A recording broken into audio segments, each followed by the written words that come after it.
بسم اللہ الرحمن الرحیم۔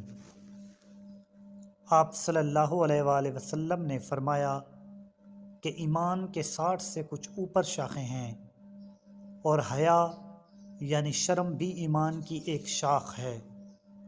صحیح بخاری حدیث نمبر 9۔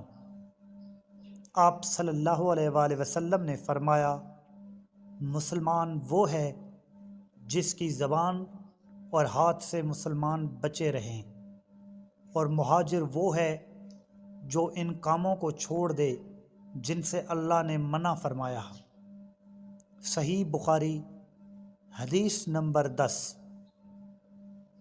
لوگوں نے پوچھا، یا رسول اللہ صلی اللہ علیہ وآلہ وسلم، کون سا اسلام افضل ہے؟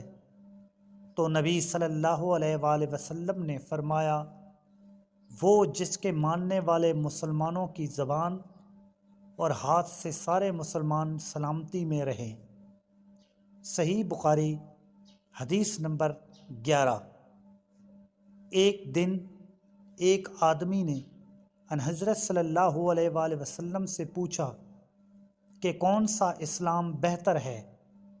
فرمایا، یہ کہ تم کھانا کھلاؤ اور جس کو پہچانو اس کو بھی، اور جس کو نہ پہچانو اس کو بھی، الغرض سب کو سلام کرو۔